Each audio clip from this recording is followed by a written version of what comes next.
Ser podcast. Hola, somos Toña Medina y Ángeles Oliva. Juntas hacemos Por el Principio. En este episodio escuchamos a José Sacristán, que de niño iba al cine siempre que podía y soñaba con convertirse en una de esas estrellas que veía en la pantalla.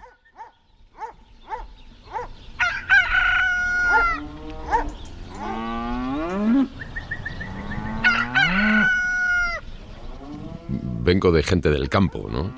Y algo tendrá que ver, supongo yo, ¿no? El venir de gente que otra cosa no, pero ha sabido doblar el lomo, ¿no? Y sacarle a la tierra el poco partido que se le podía sacar. Y como contrapartida, sin embargo, pues a la vida estrujarla al máximo, ¿no? No desaprovechar ni un solo, ni una sola posibilidad.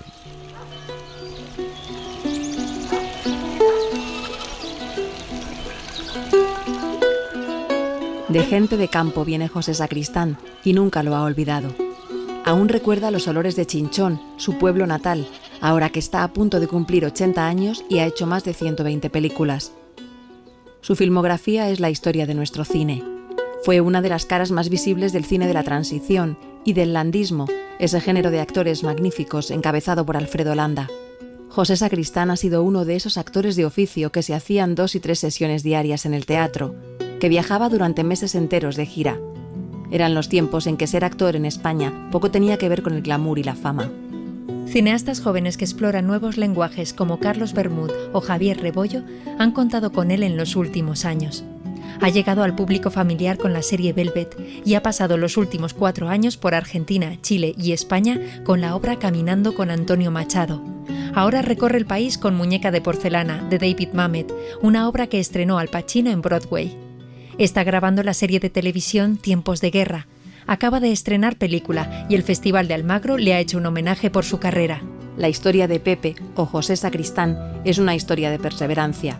Quiso ser actor desde que conoció el cine y se lanzó a ello pasando por el hambre y la incomprensión de su padre.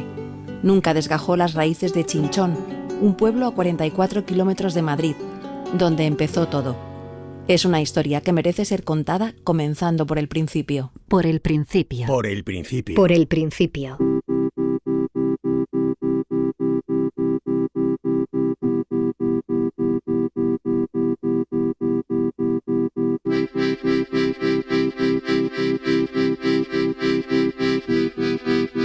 La gente, bueno, yo pertenezco al campesinado castellano de aquellos años, era gente que vivía, es decir, con unos recursos naturales más que suficientes, que dice, hambre en los pueblos nunca se ha pasado.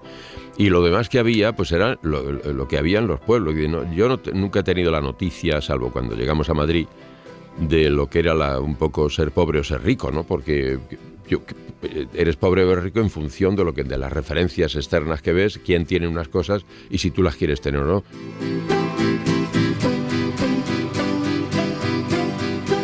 Era una vida, claro, entonces había que ir a una carga de leña a La Vega. La Vega está a casi 2 horas de camino, de borrica o de mula o a pie. Y aquellos hombres se hacían por una carga de leña 2 o 3 viajes.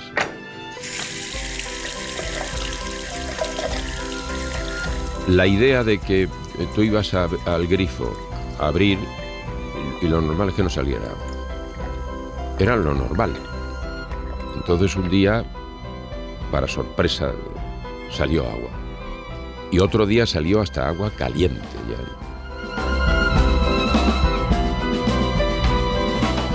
Ahora el problema es que el que está acostumbrado a que salga el agua caliente va al grifo y vuelve a no salir agua, ¿no? Esto es lo terrible de lo que yo veo ahora, ¿no? En la situación del España actual, que no se parece en absoluto para nada a aquella, ¿no? En absoluto, ¿no? Pero lo terrible de que algo no acaba de marchar en la dirección de vida, ¿no? Algo ahí se interrumpe, aunque no tiene nada que ver con aquella España.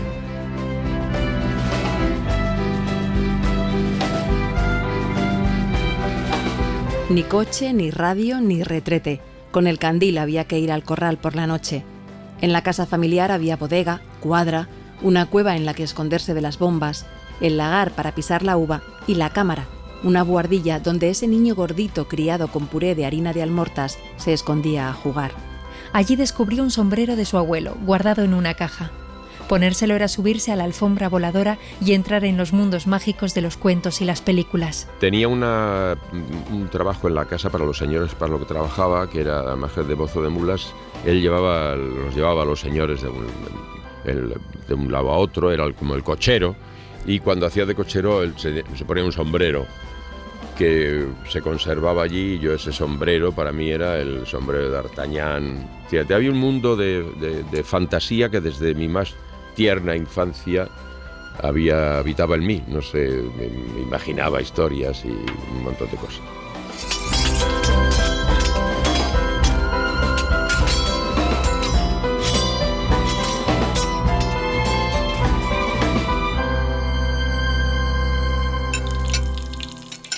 ¡José! ¡José! Ay, ¿pero tú has visto dónde se ha metido este niño? Andará en la cámara jugando con el sombrero del abuelo, como siempre. Pues dile que venga, que le estoy haciendo los ajos y se le van a enfriar. ¡José! ¡José! ¡Venga! ¡A cenar! Chinchón es un pueblo de ajos y los ajetes tiernos son maravillosos. Los ajetes tiernos fritos, el olor del ajete tierno frito. El olor de... Bueno, había olores que curiosamente el estiércol, por ejemplo, no era un olor desagradable en absoluto, el olor del para mí, ¿no? El olor de todos eran cosas de la tierra, además, incluso pues en las gallinas, en la cuadra, todo lo que se movía por allí, los guisos que hacía mi abuela con las judías, las patatas fritas, y otros eran, bueno, el contacto con la tierra, el pueblo, ¿no?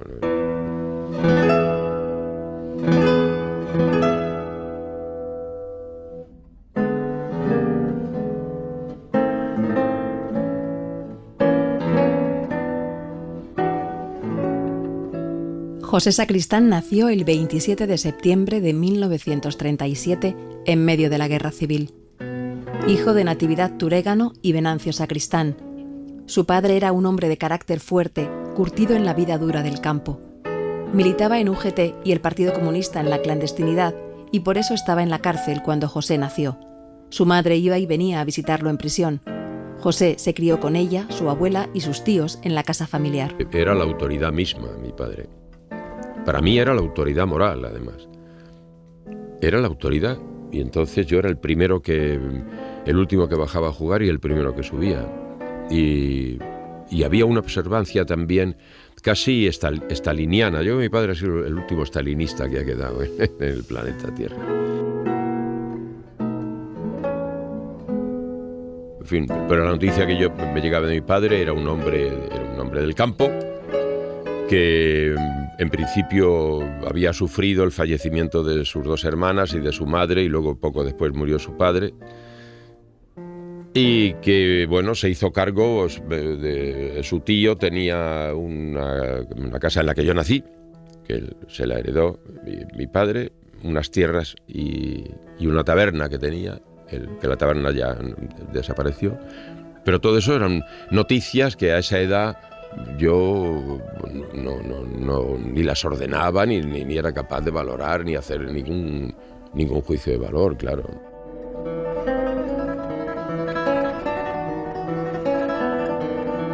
Tras pasar por el campo de concentración en Toledo, Venancio terminó su condena en la cárcel de Ocaña. Cuando José cumplió 3 años, recibió un dibujo y un poema que su padre le mandaba desde la cárcel y que le hacía su compañero de celda, llamado El Reina. Y así en cada cumpleaños, hasta que su padre salió de prisión, cuando José tenía casi 6 años. Fue en libertad condicional y desterrado de su pueblo. Tuvo que ir exiliado a Madrid, destrozado y humillado. Era un crío de 30 y tantos años, mi padre, joder, cuando pierde la guerra. Ese hombre que yo veía venir, que era como joder, era un crío, un pobre muchacho que había perdido la guerra y que le habían jodido vivo, porque a él lo que le gustaba era el campo y lo que le gustaba era montar en la mula. había una sensación, al menos yo sí, de que algo había pasado en el pueblo, había habido un conflicto, unos habían ganado, otros habían perdido, y a mí me había tocado estar del lado de los que habían perdido. O sea, de vez en cuando había registros, los falangistas armaban registros en las casas, los sermones de cuando llegaba la Virgen del Rosario, la Virgen de la Misericordia o San Roque, el cura párroco, las arengas que hablaba de las hordas comunistas y los rojos. Claro, y mi padre en la cárcel. Entonces yo tenía la noticia, y dentro del pueblo, joder, si casi todavía colean, ¿no? Ya es una cosa residual, pero entonces quedaba muy claro que eso, unos habían ganado, otros habían perdido, y me había tocado estar de los que habían perdido. Y cuando iba con mi abuela, había unas calles o unas casas por las que era mejor pasar de largo, ¿no?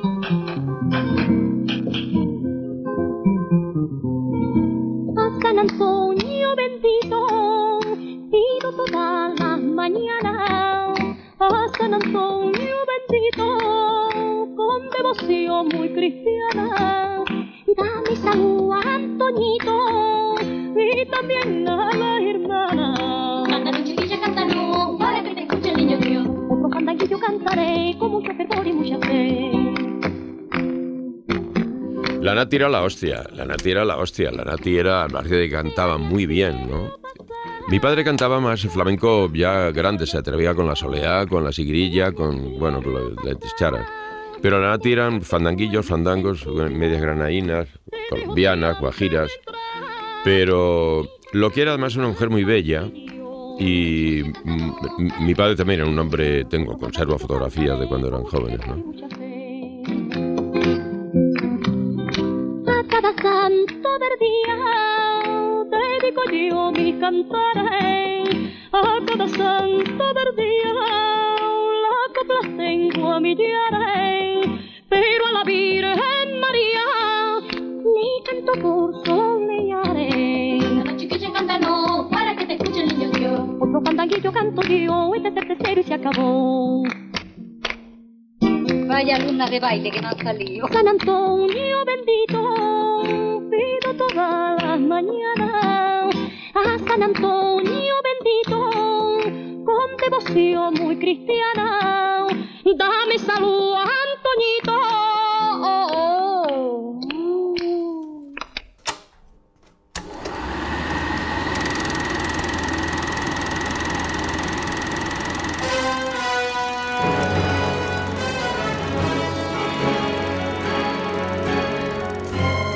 José Sacristán guarda un recuerdo nítido de la primera vez que pisó un cine. Fue en el Teatro Lope de Vega de Chinchón. Le llevó su primo Venancio y se sentaron arriba, en el gallinero. Aquello fue una revelación que cambió su vida. Siempre que podía conseguir el dinero iba a sentarse ante la pantalla. Desde entonces, siempre existió una realidad paralela que solo era visible cuando se apagaban las luces de la sala. Yo recuerdo una imagen clarísima, ¿no? Había un kiosco delante de la puerta del cine donde te daban una gaseosa. La gaseosa todavía se sujetaba, era un corcho sujetado con un cordel. De ahí el éxito de la gaseosa, la casera. El gran éxito fue el tapón metálico con un cierre hermético, vamos, porque hasta entonces era un corcho con un cordel sujeto y un vasito de gaseosa y un berberecho que tenía más tierra que la puñeta, y entramos en aquel sitio maravilloso. Las imágenes las tengo clarísimas, a delantera de gallinero. Para un chaval de mi edad, en la España de aquel tiempo, lo que ocurrió en el cine debió ser muy parecido a lo que debían pasar los pastorcillos de Lourdes, o sea, algo que no tenía nada que ver con lo que es el hecho de un cine, o sea, una película vista. No, a mí algo me debió pasar. Y fue una fascinación, casi como eso, los pastorcillos de Lourdes. Yo me quedé asombrado. De hecho, no dejaba de mirar al agujero por donde salía el haz de luz, ¿no? Y el milagro de aquella cosa que se movía.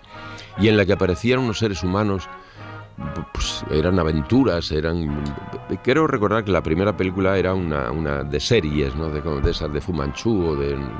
No recuerdo muy bien cuál, pero sé que era una película por entregas. Querías engañar a Fu Manchu. Es la espada que encontramos en la tumba. Mentira, maldito hijo de un perro blanco. Te arrepentirás de haberlo hecho. Le digo que no lo sabía. Estas son las cosas que encontramos en la tumba. Escuche, le digo que no sabía que la espada era falsa. Juro que no lo sabía. Y fui de ver unas veces, no muchas porque no había dinero en casa y porque a veces no era tolerada la película.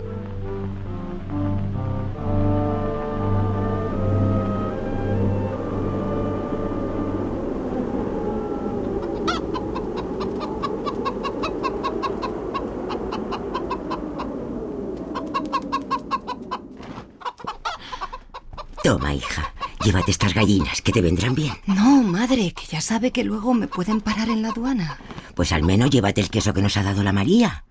Métalo en la maleta. Los chorizos los llevo debajo de la falda. ¿Ha visto el abrigo del niño? Lo dejé ahí en la silla, que lo estuve remendando ayer.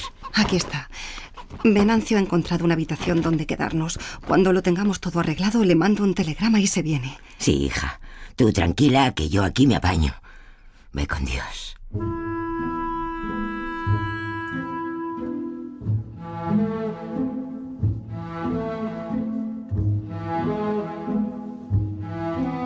En 1942 el padre de José salió de la cárcel, pero no pudo volver a su pueblo. Desterrados tuvieron que buscarse la vida en Madrid. José salió de Chinchón con su madre para coger el tren y conoció a su padre en la estación del Niño Jesús con 6 años. No había amanecido todavía cuando mi madre me vistió. Yo notaba que nos vamos a Madrid. Que mi abuela lloraba, que mi tío lloraba, el frío, entrar en aquel vagón, aquellos vagones de madera, donde la gente improvisaba braseros con latas de conserva, con carbones y cosas.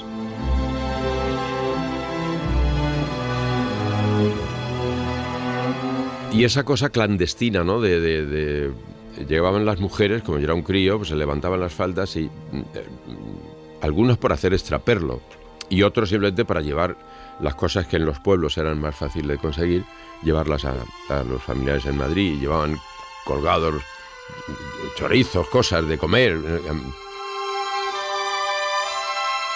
Tiraban los paquetes, gente que los estaba esperando, para evitar pasar el control que había en la estación del Niño Jesús, que aquello era terrible, ¿no? En 5 minutos el tren efectuará salida con dirección La Elipa. Viajeros al tren. Ay, mira que es lento este tren, ¿eh? Ya sabes el dicho. El tren de Arganda más pita que anda. Aparte, señora, ¿no ve por dónde anda? Esta gente de pueblo... Disculpe, señor, no le había visto. José, no te despistes. Mira, ahí está tu padre. ¡Venancio! ¡Aquí! ¡Aquí!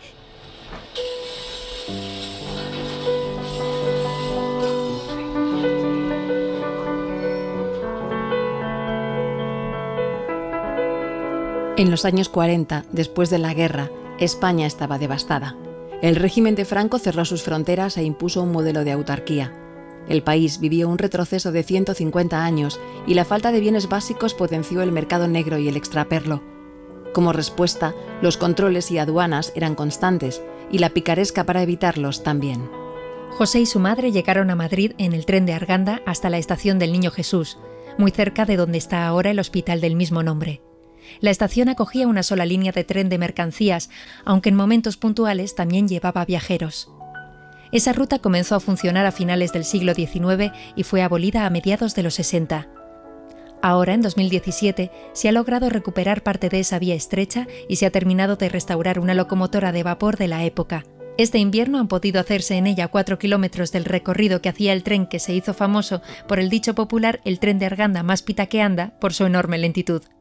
5 horas tardaron José Sacristán y su madre en hacer el trayecto hasta Madrid. Recordar esa imagen, ¿no? Del llegar a Madrid, el miedo al control del registro de abastos, de los grises allí mirando, el ruido espantoso de los gasógenos, los tranvías, las casas tan altas, una peste que salía de la casa de Fieras, porque la estación del Niño Jesús estaba allí, y ahí estaba la casa de Fieras, y de ahí salía una peste.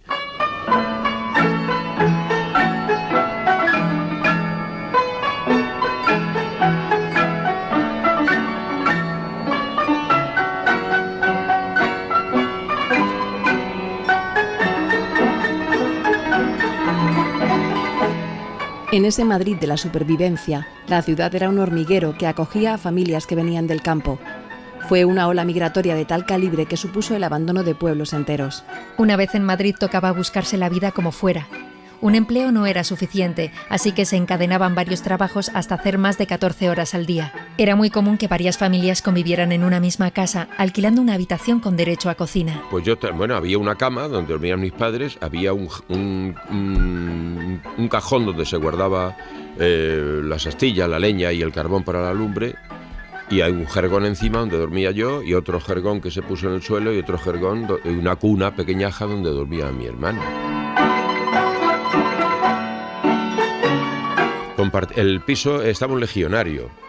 El piso, era un matrimonio que él era legionario. Y nos llevamos muy bien, ahí no hubo ningún problema. El piso, la habitación con derecho a cocina, que se llamaba.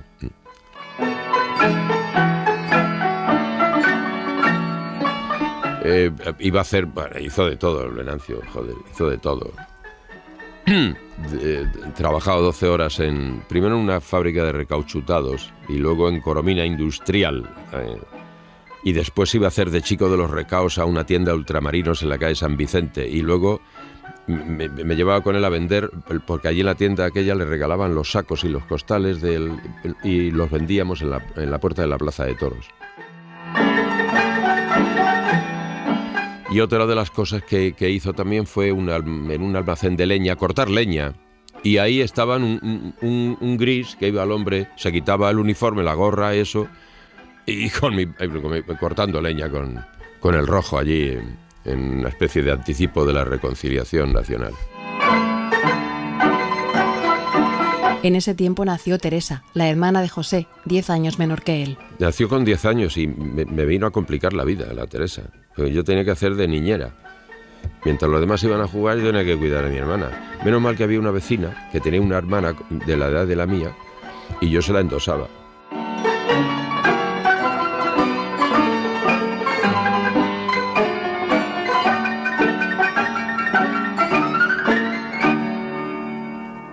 La Sociedad Española de Radiodifusión, a través de su gran cadena de emisoras propias y asociadas, presenta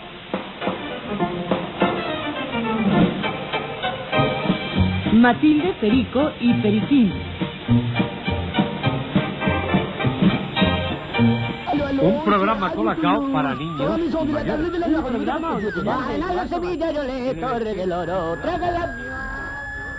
Transmite Radio Jacinto su emisión del vino tinto.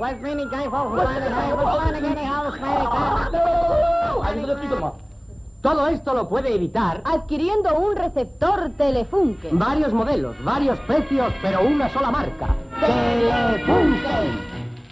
Torrefacto el cazador por su aroma y sabor, para con leche tomar lo mejor de lo mejor. En los años 50 la radio era el alma de la casa. Sujeta a la censura, se dedicaba básicamente al entretenimiento. Radio Nacional y la SER eran las dos grandes emisoras. Los seriales como Los Porretas, Lucecita o Matilde, Perico y Periquín se seguían religiosamente. En la SER, el programa Cabalgata fin de semana de Bobby de Clané era todo un fenómeno de masas. Y ahí, en esa habitación con derecho a cocina, el día que mi hermana cumplió 2 años, un 2 de diciembre del año 49, un vecino que trabajaba de radiotécnico en El Pardo nos hizo una radio. Y mi padre compró la carcasa. Esa radio la conservo.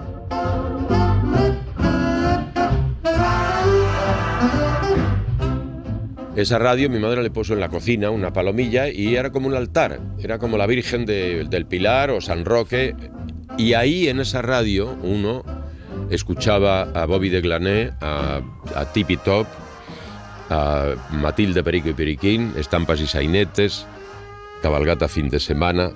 Uno escuchaba la SER y escuchaba sus anuncios, que si llega ocasión te canto alguno porque me lo sé todavía de memoria.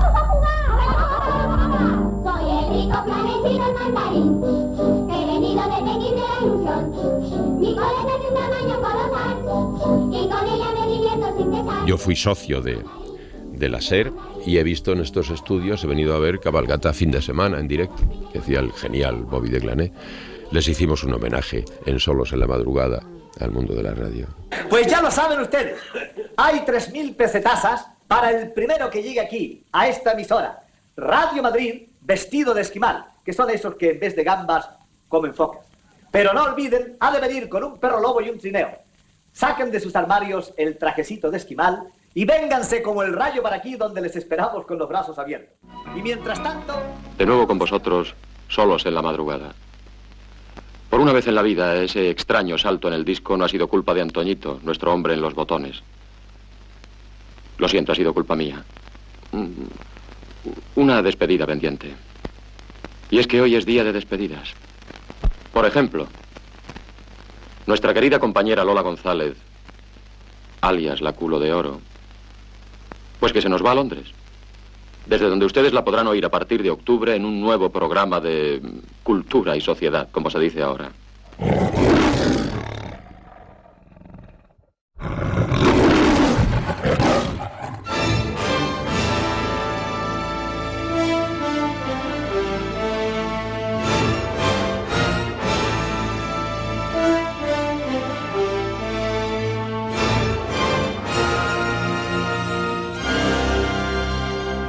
El cine fue para José Sacristán el acceso a un mundo de magia y aventuras muy diferente a la España triste y en blanco y negro en la que vivía. En ese tiempo la industria cinematográfica estaba en plena época dorada, todavía no había llegado a la televisión y la única manera de ver películas era pasando por la taquilla. No hacía falta irse muy lejos, casi en cada barrio había varias salas de cine. En la zona donde vivía había unas cuantas y él las recorría como un feligrés para ver los carteles y las cristaleras. El Padilla, el Velázquez y el Victoria, y luego después se abrió el Orá. Y ahí, ya en los cines, y ahí ya empezaron los cromos, y empezó a perfilarse ya más o menos, prolongar en los juegos infantiles lo que habéis visto en la película, Las Mil y Una Noches, el western, o el mosquetero, el bombero, el pirata, el gángster.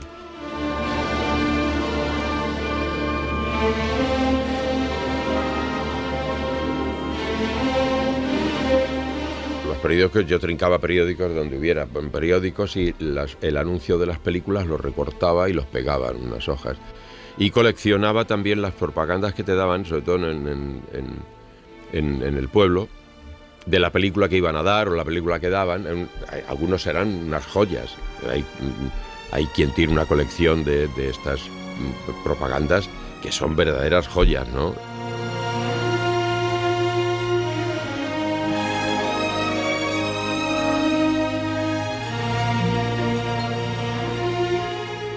Yo voy a los cines con un bloc y un lápiz. Y los nombres de los actores, incluso los directores, ya me los sé. Y lo que apunto es el guionista, el director de fotografía, los nombres que... Por ejemplo, cuando salía Ben Hedge, que es muy cortito, pues no tenía ningún problema. Pero cuando salía la música de Cyril Mudrick, pues no me daba tiempo de apuntarlo, porque Cyril Mudrick...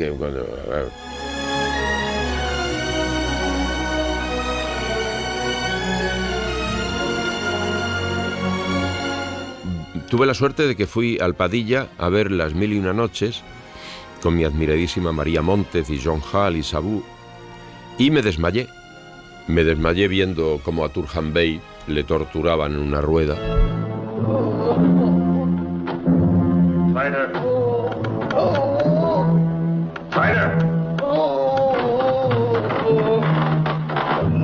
Menos mal que estaban mis padres y desde entonces...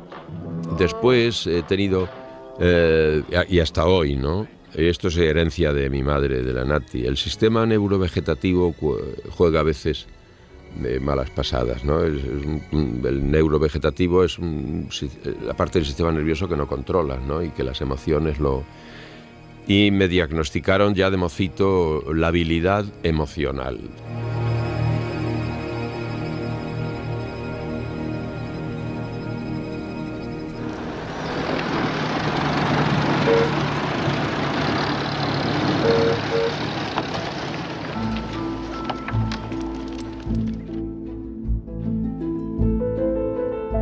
De la habitación con derecho a cocina en Diego de León, los Sacristán se mudaron a la calle Hermanos del Moral, en Carabanchel Bajo. Muy poco antes, los carabancheles se habían incorporado a Madrid y dejado de ser pueblos independientes. Durante la Guerra Civil se destruyeron casi la mitad de los edificios de Carabanchel. La zona a la que se mudó la familia Sacristán fue una de las más dañadas. Estaba llena de trincheras y casas en ruinas por los bombardeos. José tenía entonces 12 años. Mi padre alquiló una casa en el Mármol del 40, que los domingos él y yo con arena y cemento enfoscábamos los bajos para tratar de neutralizar la humedad que se filtraba por las paredes, que aquello era... Nos regalaron una mesa plegable, de estas que se abren, y cuando abríamos la mesa solo podías comer a dos lados, porque los otros daban en la pared.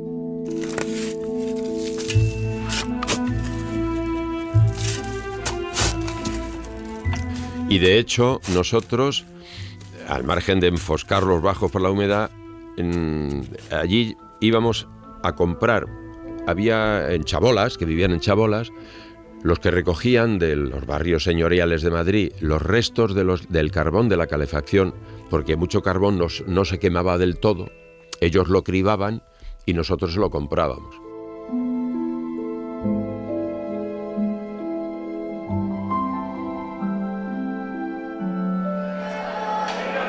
¡Al rico pescado!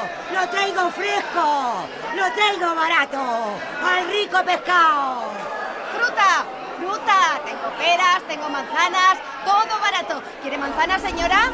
Tabaco, pipas, caramelos. ¡Tengo ajos!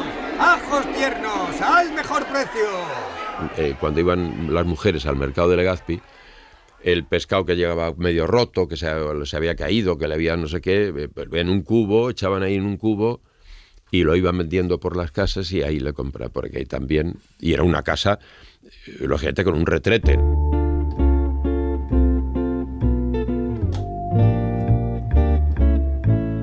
Madrid todavía no era una ciudad inundada de coches. En los años 50 el medio de transporte estrella era el tranvía. Inaugurado a mediados del siglo XIX, sus carriles tejieron la ciudad hasta principios de los 70. José Sacristán cogía la línea 35, que era la que unía Carabanchel con la Plaza Mayor.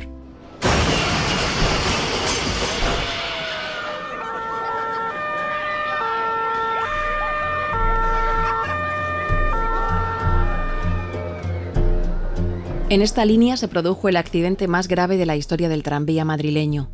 Fue en 1952, en el Puente de Toledo. El tranvía, el 35, cayó a una huerta de la ribera del Manzanares. Murieron 15 personas, muchas de ellas niños que volvían del colegio. La causa del accidente fue el exceso de viajeros, algunos colgando desde las ventanillas. Al tranvía le fallaron los frenos en una curva y cayó al vacío, y el suceso acabó con la destitución del alcalde de Madrid, José Moreno Torres.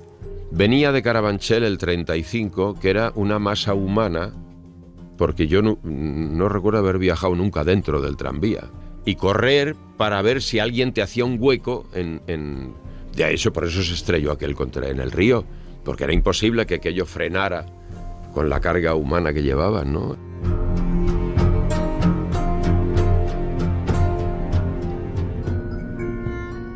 Uno, como... Ahora no te sé decir exactamente qué tiempo antes.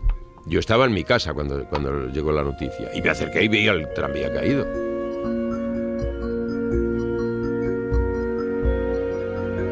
No, por el puente no, dejó de bajar por la calle Toledo. Dejó de bajar y subir por la calle Toledo. Entonces daba la vuelta por los pontones y el Paseo Imperial. Y cambiaron el modelo de tranvía también.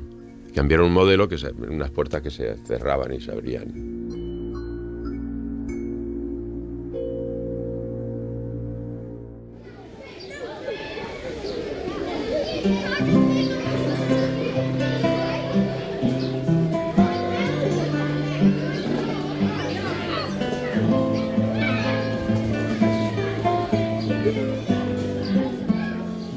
José Sacristán pasó por varios colegios en Madrid.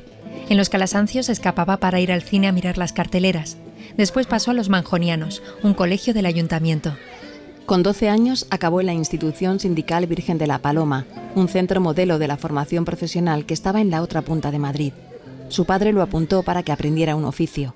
Allí los salesianos se encargaban de la disciplina interna de los alumnos. Claro, es que tú llegabas entonces allí con 10 años, allí a la Institución Sindical de Formación Profesional Virgen de la Paloma, porque te daban de comer y se llaman un oficio, que era lo que quería mi padre. Pero tú llegabas al patio de banderas por la mañana y se izaba la bandera y se cantaba el cara al sol, prieta las filas. Yo tenía un camarada, uno de los himnos de la Falange. Yo tenía un camarada,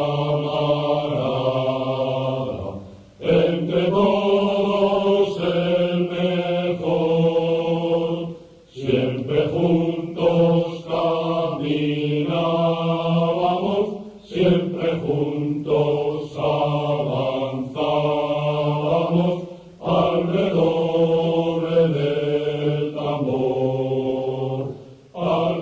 Padre Nuestro, Ave María, ibas a la clase. Padre Nuestro, Ave María, se iniciaba la clase. Padre Nuestro, Ave María, terminaba la clase. Ibas al comedor, dabas las gracias por lo que te ibas a comer, te lo comías, dabas las gracias por lo que te habías comido.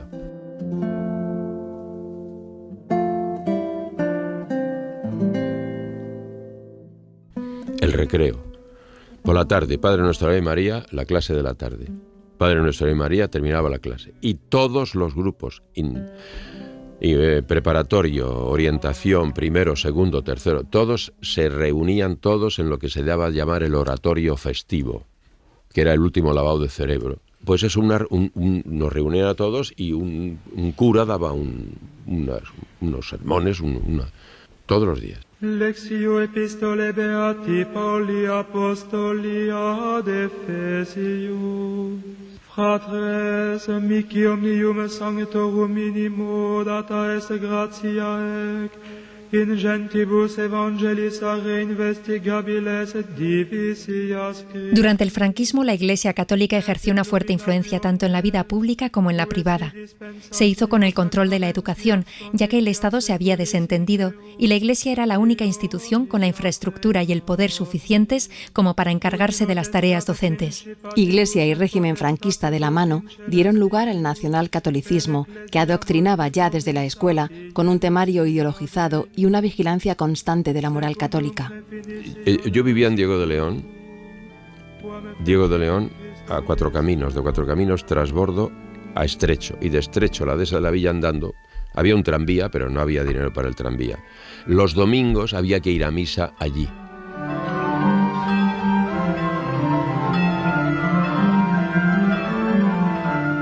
Hasta que uno de los sacerdotes tuvo a bien considerar que cada uno oyera misa el domingo en su parroquia. Entonces se nos facilitó una cartulina, una cartilla con unos apartados, donde el cura, después de oficiar la misa, nos ponía un sello.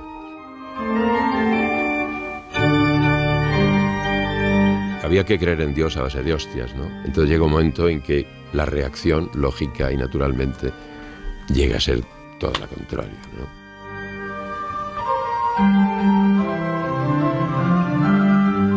En el colegio oías unas cosas, llegabas a casa y oías otras, pero bueno, yo estaba acostumbrado ya a tratar de mantener un territorio en el que yo pudiera ir desarrollando mi locura particular y tomaba de un lado y de otro lo que suponía que era lo más.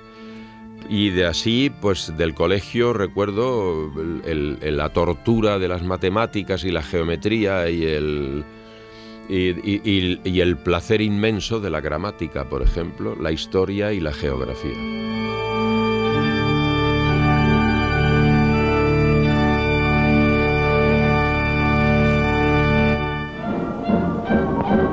En uno de los patios de la Institución Virgen de la Paloma de Madrid se celebra el cuarto concurso nacional de albañilería organizado por el Sindicato Nacional de la Construcción. En la prueba toman parte las 23 cuadrillas que han salido vencedoras en anteriores concursos provinciales. El ejercicio consiste en la construcción de una pilastra de plano cruciforme atravesada por un plano elíptico de 45 grados. Oficiales y ayudantes rivalizan amistosamente bajo el sol del estío madrileño.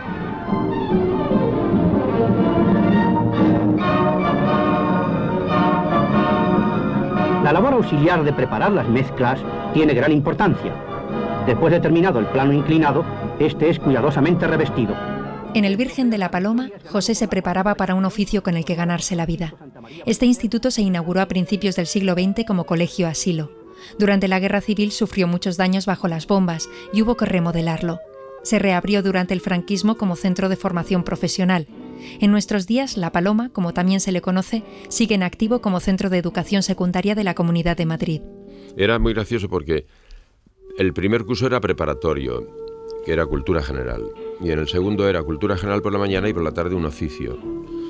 Carpintería, me acuerdo, forja, encuadernación, imprenta, electricidad, y hacían evaluaciones temporales, no estaba mal planteado. Sí, había sacado un 5 en carpintería y un 7 en forja, por ejemplo, te preguntaban, ¿qué quieres ser cuando salgas de aquí?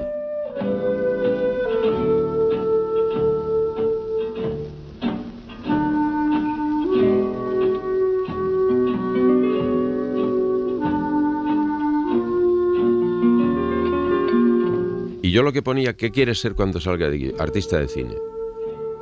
Siempre ponía artista de cine. Y llamaban a mi padre.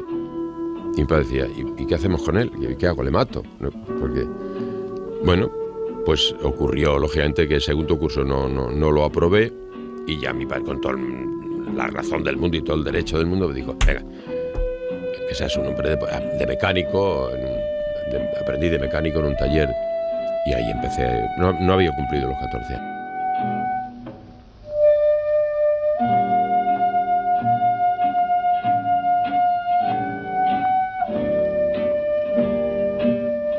Siete años trabajando en el taller mecánico no le quitaron las ganas de ser actor. Más bien al contrario, sus rituales de amor por el cine eran cada vez más intensos. Se recorría todas las salas de Carabanchel. En esa época, en Madrid, las películas también se estrenaban en los barrios. Empiezo a trabajar de mecánico, que ya vivimos en Carabanchel. Ahí es que es acojonante entonces lo que era el cine, porque entonces estaba el Cine España. Pero luego en General Ricardo empieza el España. Y estando allí se inauguraron el Florida, el Salaberry, el Becker, el Praga, y luego estaban un poco más arriba el Toledo, en la calle Toledo, y el Castilla, en donde los Mancebos. Y el Vistalegre.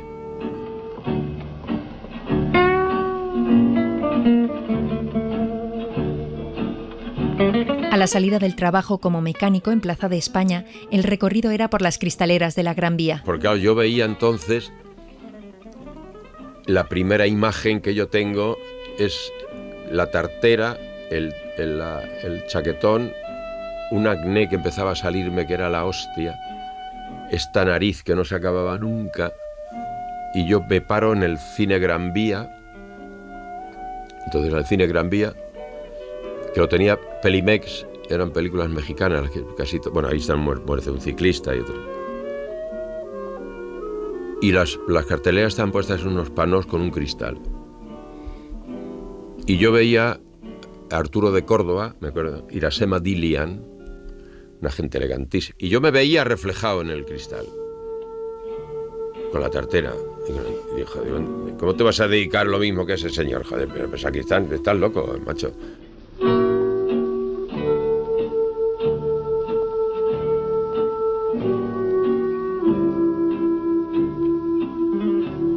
Y entonces yo ya había un centro de educación y descanso de la sección femenina de las FET y de las Hons, que tenían en la calle Pizarro un palacete. Ahora en esa planta hay un teatro, que hacen teatro allí, donde daban clases de dibujo lineal, dibujo artístico, y mi padre me apuntó a dibujo lineal, pero yo le engañaba. Se pagaba $1 al mes.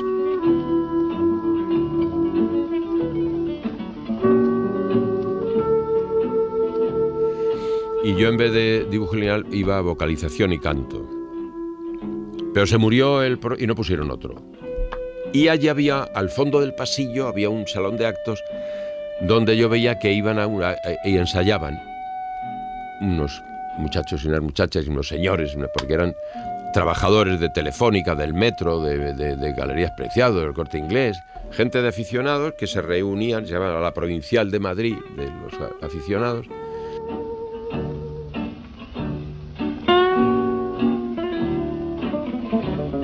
Y yo iba allí con mi tartera, me sentaba y los veía ensayar, hasta que se me acercó un día un muchacho, Mario Vázquez, que ya no está, hace 1000 años, murió muy joven Mario.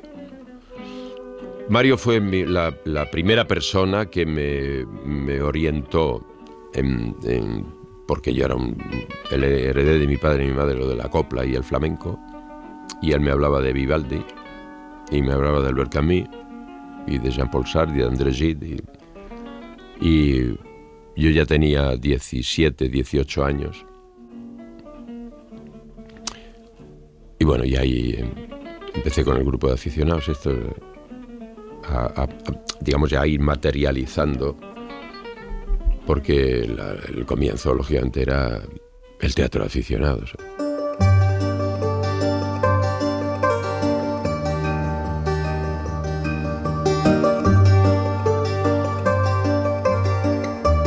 Las aspiraciones del hijo chocaban con las ideas del padre. En aquella época lo normal era que los cómicos provinieran de familias que se dedicaban desde generaciones atrás al teatro. Para un hombre de campo como Venancio, aquel sueño de su hijo no tenía ningún sentido. Todos sus esfuerzos estaban encaminados a que José se formara en un oficio, lo que produjo un choque frontal entre ambos.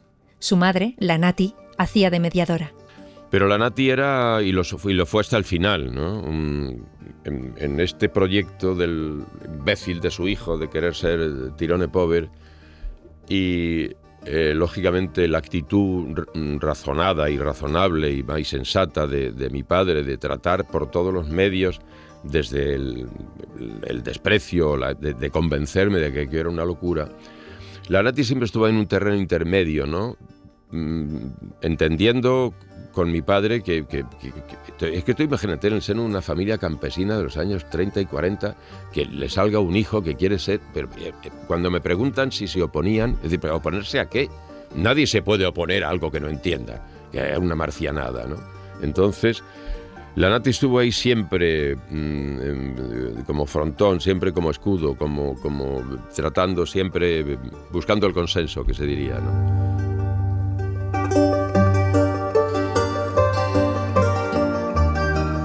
Te puedo asegurar que fácil no fue. Pero también te digo, la suerte en mi caso es que yo siempre entendí que no iba a ser fácil. Claro, yo ¿de qué me iba a quejar? Es que eres tonto. ¿Qué pasa? Lo del grifo. Lo del grifo. Si no sale agua, no le des más vueltas. Vamos, ¿qué hay que hacer para que salga agua? Ya veremos.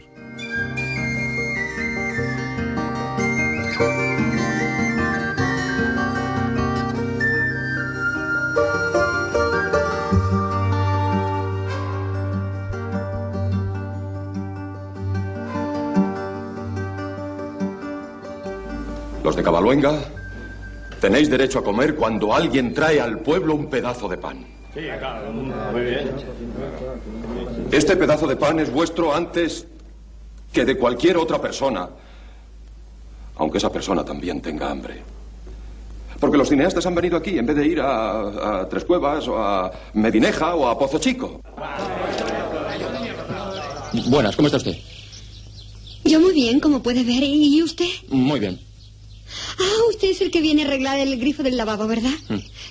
Pase.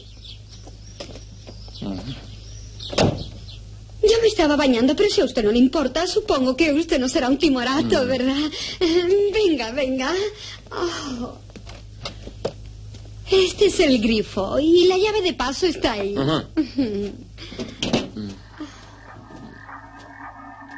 Quizás debiera hablar con la policía antes de que lo hagan ellos.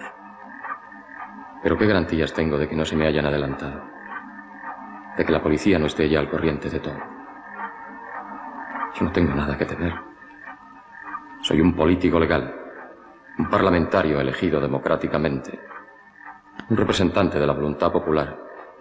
Y aunque esté en la oposición, de alguna manera también soy... Yo mismo no he tenido una vida fácil, ¿sabes? He estado en la cárcel. He convivido durante 10 años con asesinos, pederastas, violadores. Pero le puedo asegurar que la única vez en la que he sentido auténtico pánico fue en clase, delante de una niña de 12 años.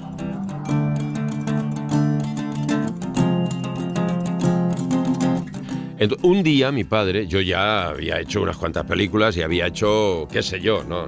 La hostia. Para preguntarme cómo me iban las cosas, me preguntó, ¿cómo has vendido los ajos este año? Que cuando mi padre establecía, en la misma línea de autoridad moral, hacer películas que cultivar y recoger ajos, yo dije, estoy salvado.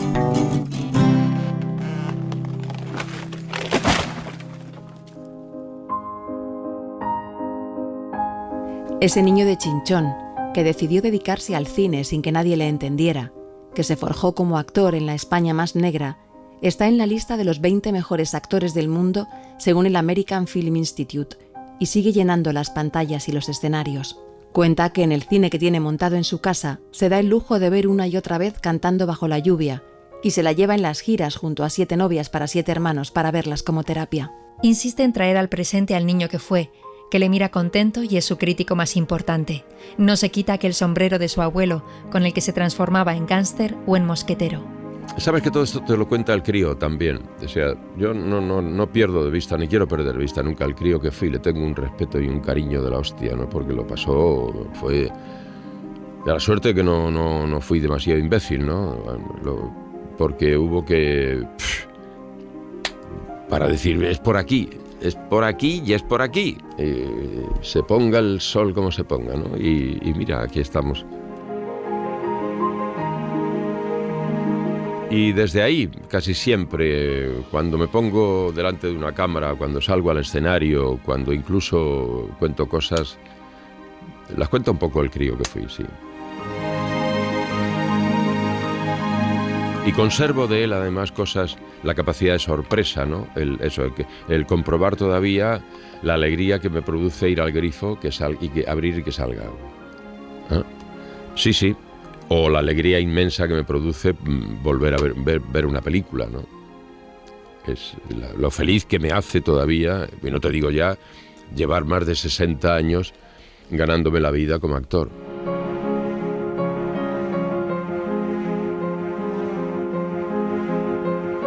Por el principio, José Sacristán. Dirección, realización, producción, guión, montaje y locuciones, Ángeles Oliva y Toña Medina. Interpretación, Ana Isabel Rodríguez, Francisca González, Carlos Piñeiro y Félix Castillo.